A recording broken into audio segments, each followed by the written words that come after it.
7 de la mañana con 35 minutos. Gracias por su audiencia, gracias por seguirnos en todo el territorio nacional a través de las señales de Gamavisión y Ecuador TV y desde cualquier lugar del mundo a través de las redes sociales de Ecuador TV y Gamavisión. Se encuentra aquí a esta hora Álvaro Rosero, radiodifusor, director de EXA FM y miembro y promotor de la naciente Cámara de Medios. Gracias por estar aquí, Álvaro. Gracias, Eduardo. Un informe preliminar de la Contraloría sobre el proceso de distribución de frecuencias arroja serias dudas respecto de la idoneidad de este proceso. ¿Qué hacer frente a esto? Eduardo, una vez más, gracias por la oportunidad. Justamente tenemos el interés de poner sobre la mesa de debate algunos otros aspectos que no han sido tomados en cuenta en el análisis de lo que constituye este informe borrador, cuya lectura se dio la semana pasada.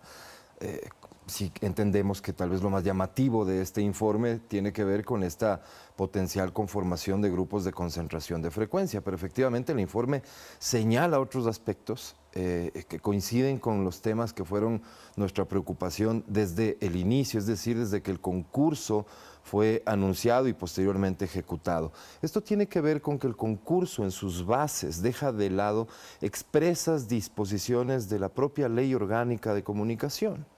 La Ley Orgánica de Comunicación norma en términos generales cómo debían realizarse estos concursos y dice, por ejemplo, que debería reservarse espectro para los sectores público, privado y comunitario. Es fácil entender entonces que el concurso que puso a competir privados contra comunitarios estaba al margen de lo que era el espíritu mismo de la ley. Luego, la ley, en función del análisis que oportunamente se hizo, determina que frente a un concurso, aquellos aspirantes que ya habían realizado una inversión, que tenían experiencia fruto de haber sido concesionarios anteriormente, debían recibir un porcentaje de puntuación adicional justamente como valoración de estos dos factores. Repito, experiencia e inversión.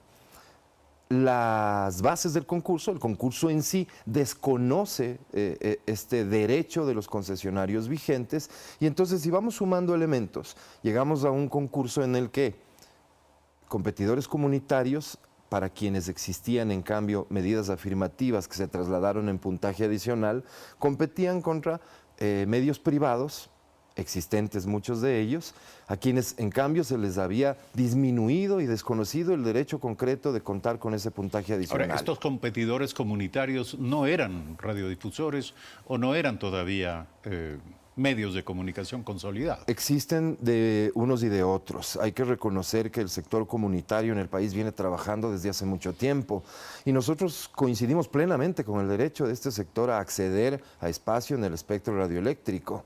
Lo que ocurrió y lo que permitió el concurso de frecuencias es que al amparo de esta normativa y sobre todo de las ventajas competitivas que significaba ser comunitario, se ocultaron actores que no precisamente tenían, de hecho, ningún antecedente en tareas de comunicación, que incluso fueron creadas días, si no horas antes de su registro e inscripción en el concurso de frecuencias. Entonces, aquí es donde se... Ahora, ¿este ocultamiento qué afán tenía? Bueno, evidentemente, tenía el afán de otorgarles frecuencias, pero la pregunta es quién o quiénes estaban detrás de todo. Esta pregunta tuya nos lleva al fondo del tema. El concurso de frecuencias, efectivamente normado en la Ley Orgánica de Comunicación, finalmente, después de varios años, se ejecuta a poco tiempo, primero de que se realicen unas elecciones como las de las presidenciales últimas.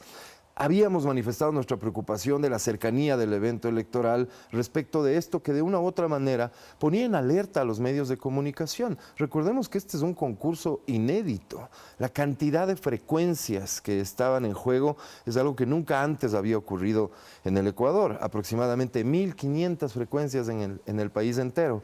Entonces, nosotros estamos convencidos por la evidencia que existe, por cómo se elaboró la normativa específica del concurso, insisto, desconociendo normas expresas de la Ley de Comunicación, que lo que aquí había era la firme intención de llevar a la práctica lo que había sido el plan inicial desde nuestra lectura del gobierno del expresidente Correa, que era apoderarse de la opinión pública, apoderándose de los medios de comunicación. Aquellos medios que resistían en la crítica fueron casualmente los medios que recibieron competidores comunitarios, por cierto, muy cuestionados.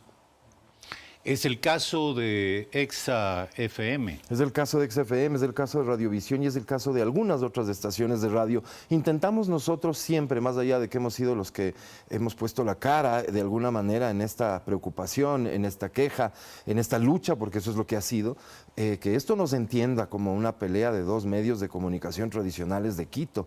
Todo el concurso de frecuencias tendía para que exista un movimiento absolutamente espectacular del espectro radioeléctrico, cambiando la propiedad de los medios bajo la lógica de que había que democratizar.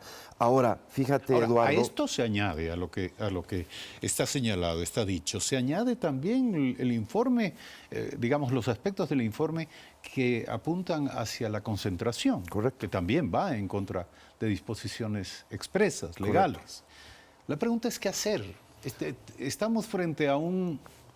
Como se decía, estamos frente a un concurso inédito que esperaba ser borrón y cuenta nueva del mapa, del panorama de la distribución de frecuencias en el país.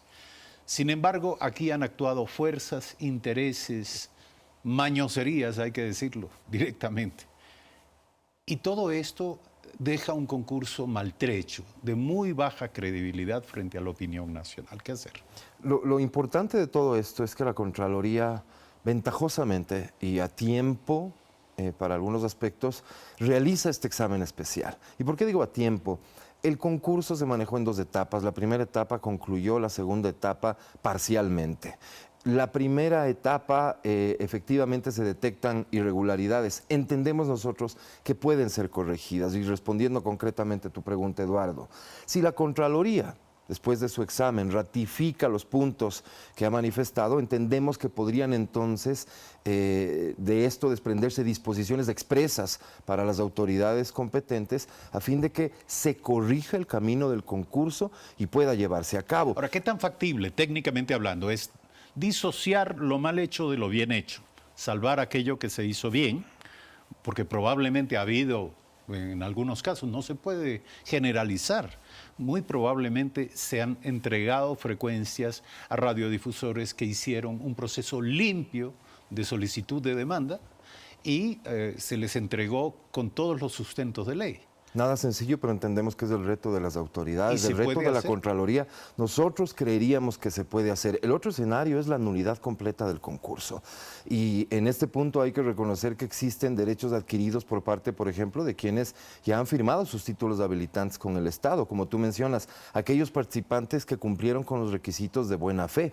Quisiera hoy aprovechar el medio de comunicación y el espacio para dejar totalmente en claro que nosotros, habiendo sido quienes promovimos esta investigación, quienes solicitamos, quienes la exigimos, quienes planteamos en principio todas las preocupaciones que hoy se confirman, no estamos precisamente solicitando que el concurso se anule, que no se vaya a entender eso. Creemos que se puede rescatar el concurso de frecuencia siempre y cuando se corrijan aquellos hallazgos que la Contraloría General del Estado ha establecido. Álvaro Rosero, radiodifusor, director de Exa FM, miembro de la naciente Cámara de Medios. Esta será la posición de este grupo de la Cámara de Medios. Bueno, esta es la posición actualmente. La Cámara de Medios está en su etapa constitutiva, Eduardo, así que seguiremos trabajando y oficializando nuestra posición. Gracias por aceptar la invitación. 7 de la mañana, 43 minutos. Vamos a un corte, volvemos. Gracias.